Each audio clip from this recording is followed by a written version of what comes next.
गुड़िया बेटी, आप ये सूखे तिनके घोंसले में लगाओ और मैं ये कुछ सूखी लकड़ियाँ लेकर आती हूँ। फिर मम्मा चिड़िया लकड़ियाँ लेने चली जाती है। जैसे ही मम्मा चिड़िया वहाँ से जाती है, वहाँ शरारती जग्गू कौवा आ जाता है।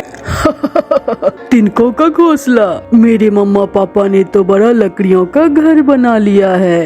तो फिर हम क्या करें? आप जाएं यहाँ से। जाता हूँ, पहले थोड़ा तंग तो कर लूँ। ऐसा कहते हुए जग्गू कौवा चिड़िया के घोंसले से सूखा घास उठा कर फेंकने लगता है। रुको रुको जग्गू, तुम ये क्या कर रहे हो? मैं तुम्हारा घोंसला तोड़ रहा हूँ, देख नहीं रही हो क्या? गुड़िया का बनाया हुआ सारा घोंसला जग्गू तोड़कर वहाँ से भाग जाता है। गुड़िया बैठकर रोने लग जाती है। चिड़िया ने भी लकड़ियाँ जमा कर ली थी। वो अपने घर वापस उड़ती है। ए बेटी, ये सब किसने किया? मम्मा, जग्गू कौवे ने किया है ये सब। वो शरारती कौवा, मैं अभी जाकर बताती हूँ उसकी माँ को। अपनी मम्मा के साथ जग्गू कौवा अपने घर के बाहर ही बैठा हुआ था। मम्मा मम्मा, वो आ गई छोटी चिड़िया। चिड़िया भी पहुँच जाती है। गोरी, तुम्हारे बेटे ने मेरा सारा घोंसला तोड़ दिया है। चुप कर जाओ छोटी चिड़िया, बड़ा सुंदर था ना वो तुम्हारा घोंसला। 2-4 तिनके थे, मेरे बेटे ने गिरा दिए, तो तुम फिर से उठा कर रख लो। मैंने और मेरी बेटी ने सारा दिन मेहनत करके वो तिनके लगाए थे। तो फिर जाओ, पुलिस को बुला लो, जो करना है करो। तुम्हारी तो बेटी है ना, बेटा नहीं है ना, इसलिए छोटी चिड़िया तुम जलती हो मेरे शेर जवान बेटे से। मेरी बेटी तुम्हारी इस आवारा और आलसी बेटे से अच्छी है।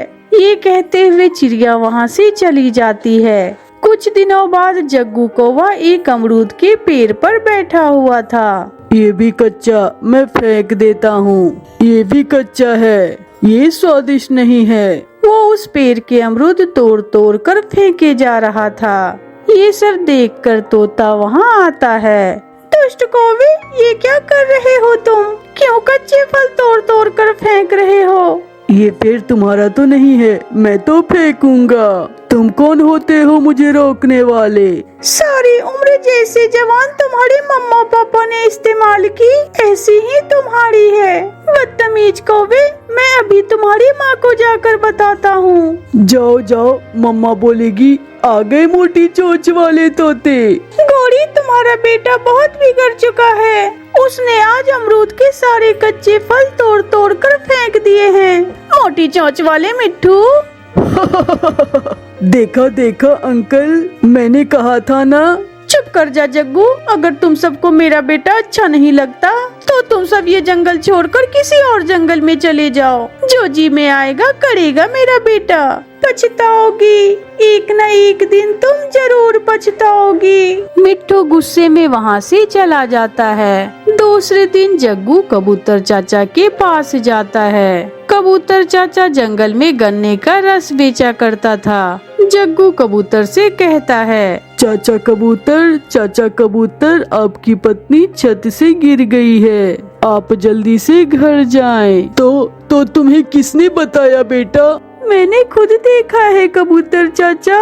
कबूतर वहाँ से भाग जाता है। भाग गया, कबूतर चाचा भाग गया। कबूतर चाचा मेरे झूठ को सच समझकर भाग गया। आज मैं जी भर के गन्ने का जूस पीऊंगा, मजा आ जाएगा आज। फिर जग्गू चाचा कबूतर के गन्ने के मशीन में गन्ना लगाकर रस निकालता है। बेख्याली में जग्गू का पंख गन्ने निकालने वाले मशीन में फंस जाता है। वो बहुत चिल्लाता है, बचाओ बचाओ, कोई मुझे बचाओ। मगर वहाँ कोई होता तो उसे बचाता। उसका पंख कट जाता है। गोरी, जग्गू का पता चला तो बहुत दुख हुआ। एक था मेरा बेटा, चिड़िया अपाहिज हो गया। अब कैसे जिंदगी गुजारेगा मेरा बेटा?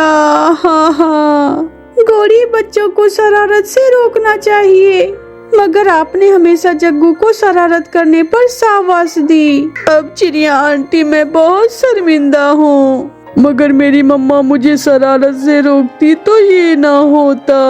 ना मेरा पंख टूटता और ना मैं अपाहिज होता। जग्गू रोते हुए चिड़िया से ऐसे कहता है। प्यारे दोस्तों, कहानी अच्छी लगी तो इस कहानी को लाइक करना बिल्कुल ना भूलें। गुड़िया और कुक्कू नदी पर बैठे हुए थे कि वहाँ कबूतर का बेटा किक्की आ जाता है और कहता है, आज मैंने स्वीट पोटैटो खाए, बहुत मजा आया। मुझे मेरी मम्मा ने बना कर दिए थे। स्वीट पोटैटो वो क्या चीज होती है? मैंने तो पहले कभी नहीं खाई ऐसी कोई चीज। हम भी खाएं? चले कुक्कू भाई, हम भी मम्मा से जाकर कहते हैं कि हमें भी स्वीट पोटैटो दें। फिर गुड़िया और कुक्कू जल्दी से अपने घर चले जाते हैं। घर जाकर वो अपनी मम्मा से कहते हैं, मम्मा स्वीट पोटैटो क्या चीज होती है? हमें भी खाना है स्वीट पोटैटो। मम्मा, किक्की ने बताया कि आज उसने स्वीट पोटैटो खाई थी। बेटा, स्वीट पोटैटो एक आलू की तरह ही होती है। उसे पानी में उबालकर या फिर आग में भूनकर खाते हैं। स्वीट पोटैटो सच में बहुत स्वादिष्ट होते हैं। मम्मा, हम भी खाएंगे। तो फिर कल सुबह हम आपकी नानो के पास जाएंगे। आपके नानो के घर के पास ही स्वीट पोटैटो की बेल है। अपनी नानो का सुनकर बच्चे बहुत खुश हो जाते हैं। नानो पास, फिर तो बहुत मजा आएगा। रात को बच्चे जल्द ही सो जाते हैं। आज रात वो अपनी मम्मा को जरा तंग नहीं करते। सुबह हो जाती है, बच्चे उठ जाते हैं और वो सब नानो पास जाने की तैयारी करते हैं। मम्मा कुछ जरूरी सामान साथ लेती है और वो सब अपने घर से निकलते हैं। बच्चे अपनी मम्मा के आगे आगे उड़ रहे थे। वो बहुत खुश थे। वो जल्द ही दूसरे जंगल नानो के घर पहुंच जाते हैं। माँ, बच्चे शकरकंदी खाने की बहुत जिद कर रहे थे और मैं इन्हें आपके पास ले आई। मम्मा, शकरकंदी नहीं, स्वीट पोटैटो। उनकी नानो हंसते हुए कहती है, बच्चों, शकरकंदी को ही स्वीट पोटैटो कहते हैं। हर चीज का अपने अपनी भाषा में अलग अलग नाम होता है। मम्मा, चले स्वीट पोटैटो लेने। चलो कुक्कू बेटा, हम अभी स्वीट पोटैटो लेकर आते हैं। नानो, मैं भी जाऊंगी आपके साथ। फिर नानो चिड़िया दोनों बच्चों को साथ लेकर स्वीट पोटैटो लेने चली जाती है। नानो, मगर यहाँ तो कोई पेड़ नहीं है स्वीट पोटैटो का। बेटा, स्वीट पोटैटो का पेड़ नहीं, बल्कि उस बेल के नीचे जमीन में है। ये सुनकर बच्चे बहुत हैरान होते हैं। नानो बेल को उखाड़ती है और नीचे से स्वीट पोटैटो निकालती है। नानो, अब जल्दी से घर जाते हैं और इन्हें पका कर खाते हैं। ऐसे स्वीट पोटैटो लेकर वो सब वापस घर जाते हैं। मेरी माँ स्वीट पोटैटो आग में भूनकर बनाया करती थी। ऐसे स्वीट पोटैटो बहुत स्वादिष्ट बनते हैं, मगर घर में तो लकड़ियाँ ही नहीं है। नानो, चले, हम आपके साथ जाते हैं और सूखी लकड़ियाँ जमा करने में आपकी मदद करते हैं। वो सब फिर से जाते हैं। गुड़िया और कुक्कू बहुत अच्छे से काम कर रहे थे।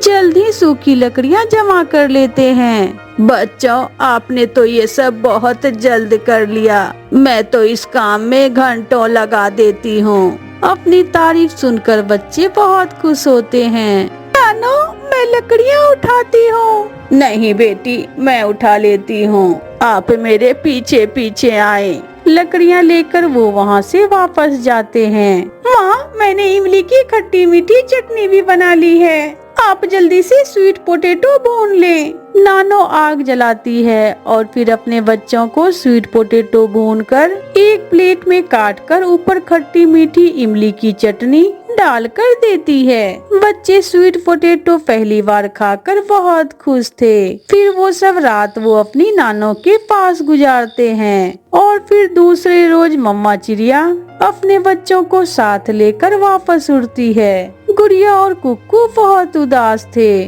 मगर वापस घर तो जाना ही था। प्यारे दोस्तों, क्या आपने कभी स्वीट पोटैटो खाए हैं? अगर खाए हैं तो हमें कमेंट करके जरूर बताएं। प्यारे दोस्तों, कहानी अच्छी लगी तो इस कहानी को लाइक, अपने दोस्तों के साथ शेयर और इस चैनल को सब्सक्राइब करना बिल्कुल ना भूलें। आपका धन्यवाद।